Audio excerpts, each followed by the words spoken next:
est en train de boire le dolo dans le chapalodrome, dans les villages reculés. Par Ça exemple, dépend des hommes après, ça dépend des familles. Ouais. mais les femmes, elles font beaucoup plus.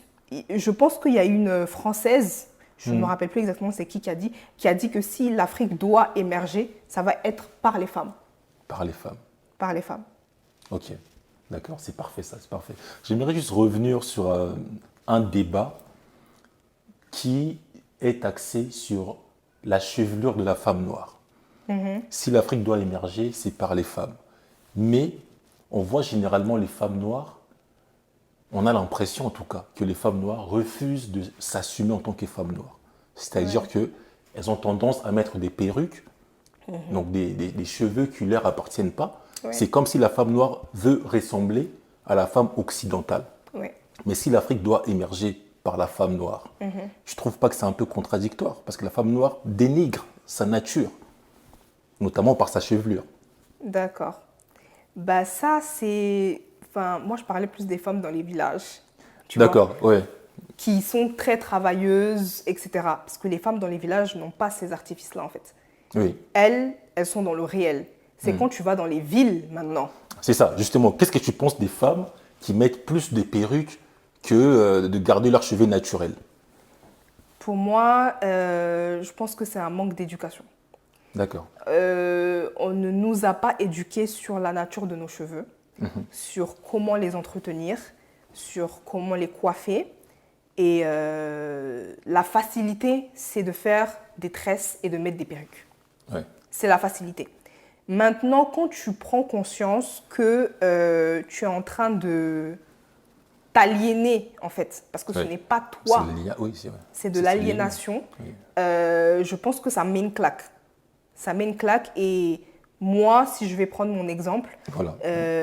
j'ai grandi en me défrisant les cheveux, en pensant que les cheveux lisses sont plus beaux et en ne connaissant pas la nature de mes cheveux. Donc, chaque fois que j'avais mes cheveux naturels, pour moi, c'était un fardeau. C'était un fardeau de m'en occuper. Je ne savais pas comment les coiffer. Je trouvais que c'était pas joli, ça rendait pas bien. J'arrivais pas à les plaquer. Non, C'est dur à démêler, c'est dur trop à de démêler, travail. ça fait C'est ce qu'on mal. me dit généralement. J'ai mis des perruques parce que c'est du travail C'est du d'entretenir travail. des cheveux naturels. Exactement. Oui.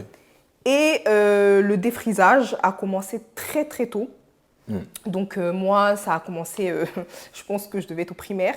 Donc, Ah ouais. Ah oui, pour ma première communion, ça a été la première fois où je me suis défrisé les cheveux. Je devais avoir... Avec quel âge à peu près? J'étais au CE2. Ok. Donc CE2, on va dire, tu avais moins de 10 ans. Moins de 10 ans, exactement. Et c'est la première fois que je me suis défrisé les cheveux. J'étais tellement contente. Ah oui. J'étais heureuse et ça a continué comme ça jusqu'à mon adolescence où moi-même j'ai pris en charge le traitement de mes cheveux et là ça a été une catastrophe. Tout simplement Qu'est-ce que tu faisais comme traitement? parce que j'utilisais des défrisages chaque 2 semaines, ce qu'il ne faut Encore? absolument pas faire. Exactement, parce que dès que j'avais des petites repousses, je ne supportais pas parce que je n'arrivais pas à me peigner. Je ne savais pas que l'élément phare des cheveux afro, c'est l'eau. Et nous, on nous a appris à mettre de l'huile. Donc, c'est problématique, en fait. Ok, donc manque d'éducation. Manque d'éducation. Oui. J'ai une mère qui avait des cheveux, enfin, qui a des cheveux, mais elle-même ne sait pas s'occuper. Elle a des cheveux naturellement. Des longs cheveux? Des longs cheveux naturels, comme un peu les peuls. Oui, oui, je Voilà. vois, oui. Donc, elle-même, elle s'est dit, mes enfants n'ont juste pas de cheveux, en fait. Parce que Ok. vu que je défrise, ça se casse, ça ne pousse pas, je n'arrivais pas à dépasser cette longueur-là Des épaules. des épaules. Donc, il n'y avait pas de débat, c'était comme ça, parce que je devais même être contente, parce qu'il y a des gens qui n'avaient même pas mes cheveux. Donc, Manque d'éducation. manque d'éducation.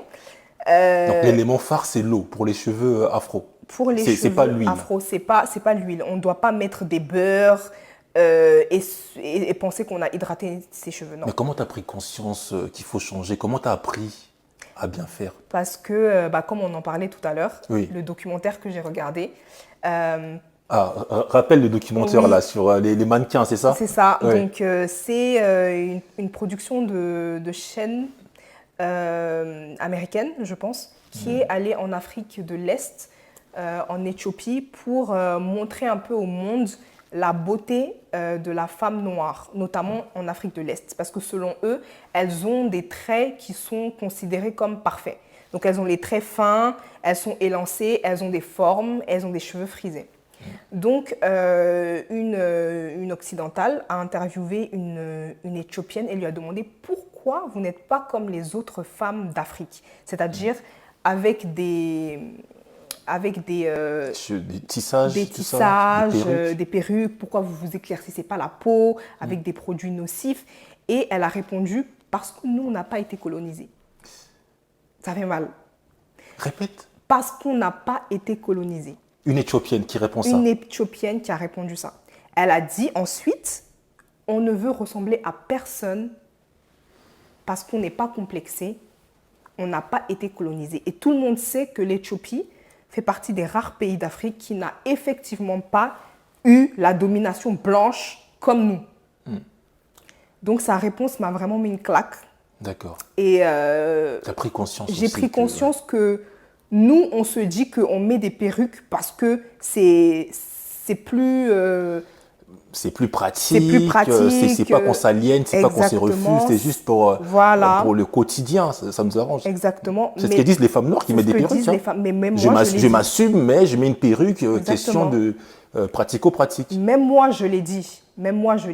Mais le problème, c'est que quand tu vas enlever cette perruque-là, ce qu'il y a sous tes cheveux, enfin, ce qu'il y a sous la perruque, l'état de tes cheveux, c'est même pas des cheveux.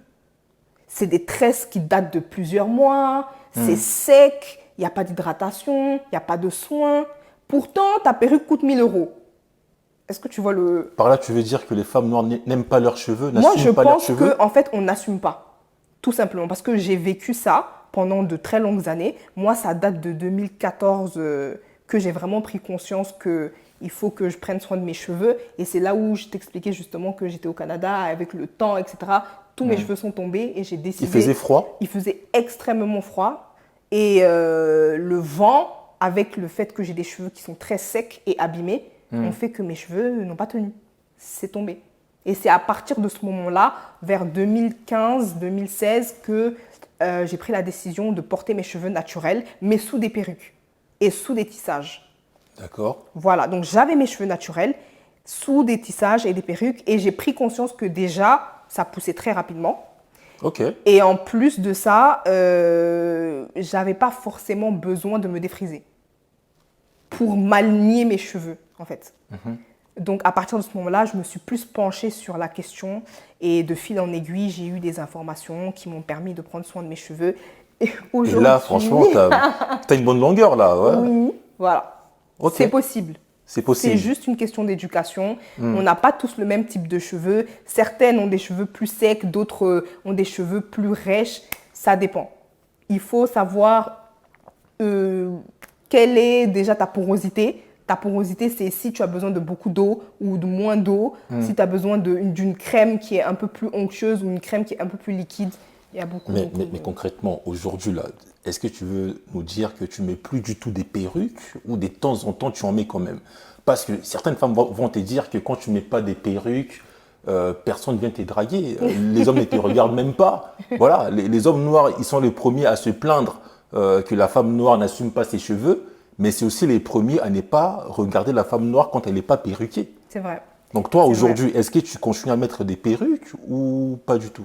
J'ai fait 3 ans sans mettre de perruque, tresse, faux cheveux, tout. Parce que j'avais besoin de connaître vraiment mes cheveux, de faire les soins nécessaires et de voir la pousse, en fait. Donc, j'ai fait 3 ans sans mettre de faux cheveux. Après, j'ai commencé à travailler. Ça a commencé à être un peu plus compliqué. Le monde professionnel. Voilà, le monde professionnel. Parce que j'ai une longueur assez conséquente. Pour démêler, ça prend du temps. Moi, si je veux porter mes cheveux naturels, je veux les porter correctement. Oui. C'est-à-dire que quand je me présente dehors avec mes cheveux afro, je veux que ce soit bien représenté. Donc, je veux que ce soit parfait, bien tiré, le chignon, etc. Ça prend beaucoup de temps. Donc, ce que j'ai fait, c'est que très récemment, j'ai acheté une perruque, mais à la texture de mes cheveux. Ce n'est pas une perruque lisse, ce n'est pas une perruque indienne 30 pouces, non. C'est une perruque qui ressemble à mes cheveux. et que je mets de temps en temps, pas tous les jours, les jours où je n'ai pas le temps de m'occuper de mes cheveux. Ok. C'est un dépannage pour D'accord, moi. d'accord. On a bien compris. Merci en tout cas pour cet exposé sur les cheveux afro. Ça fait énormément plaisir. Et je suis sûr qu'il y a des gens qui nous écoutent à la maison, qui ont des connaissances sur les cheveux afro et qui préfèrent voir la femme africaine en naturel, mais ils n'osent pas parler parce qu'ils ont peur qu'on va leur lyncher en public, qu'ils vont se manger des mauvais commentaires. Moi, avec cette chaîne, j'ai vraiment envie qu'on puisse réveiller la communauté et qu'on puisse émerger ensemble. Et la première des choses, c'est d'abord la prise de conscience, au fait. On doit s'aimer nous-mêmes et qu'on puisse arrêter l'aliénation, comme l'a si bien dit Lisiane. On va maintenant revenir sur le Black Love. Ouais. Euh, Déjà, ouais, vas-y, j'ai une continue. remarque. Oui. Pour moi, le Black Love, c'est dommage. C'est dommage.